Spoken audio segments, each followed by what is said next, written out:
Good morning, everyone. Thanks for joining me this October 4th, Wednesday morning for my first full official News Gab show. Yesterday, I was able to alert you guys on some breaking news that happened, and now I get to follow up, so let's get started.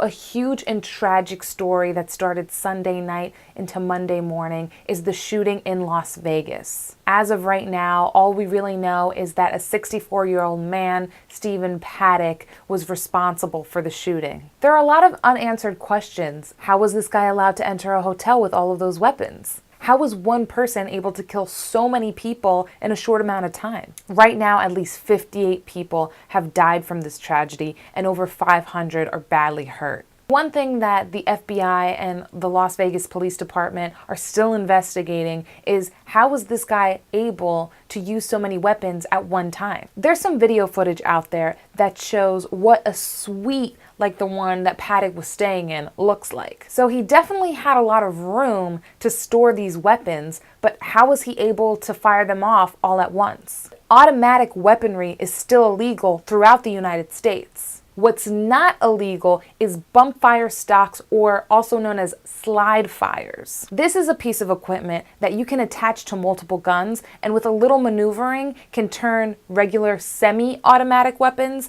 into automatic weapons. Still, the FBI and Las Vegas police are investigating the situation, so we're not going to have much more until they release what they've found. So from one tragedy to the next, let's talk about Puerto Rico. It's been 2 weeks since Hurricane Maria hit, and President Trump took a trip over to the island to throw some paper towels. However, he's getting a little bit of backlash for comparing Hurricane Maria to Hurricane Katrina in Louisiana back in 2005. At the time that he made this comparison, there were 16 people on the death toll in Puerto Rico. After Hurricane Katrina, over 1,800 people died.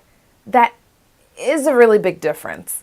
But the governor of Puerto Rico, Ricardo Rosselló, did say that the amount of deaths were expected to go up. Last I checked, most reports are saying that the death toll is now 34. 95% of the island is still without electricity, and students aren't expected to go back to school until October 16th. A lot of people are forgetting that students already missed school for 2 weeks when Hurricane Irma hit.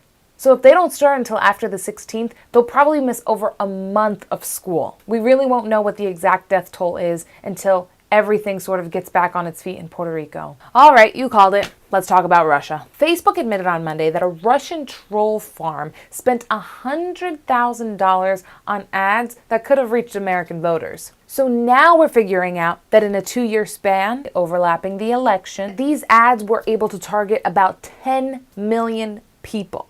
These pages showed extreme views on both ends of the U.S. political and social spectrums. Some of them showing police violence towards blacks, and others representing a so-called blacktivist. The ad's terms, not mine. When I was reading up on the Wall Street Journal, one of the quotes on the ad said, "We could see that police are totally out of its minds and its actions don't correlate with common sense." This was a post from August, the same month as the rallies in Charlottesville, Virginia. So what's going to happen now? Today, the Senate Intelligence Committee is going to hold a news conference on the intelligence community's findings related to Russia's possible hacking and the strong belief that they could have influenced U.S. campaigns because of when these ads were focused. Even though 2018 isn't a presidential election year, it's bound to be a big contest in Congress. And many are arguing that the 2016 election kind of gave Russia an in on meddling into U.S. politics. That's it for News Gab this morning. I hope you enjoyed and that you guys feel brushed up and informed on the news. Make sure to follow all of my social media platforms: Facebook, Instagram, LinkedIn, YouTube, and be sure to subscribe to my YouTube channel so that you get a notification as soon as I upload a video. I hope you all feel ready to take on this Wednesday and are a little bit better informed than you were yesterday. And thanks again for joining me on News Gab.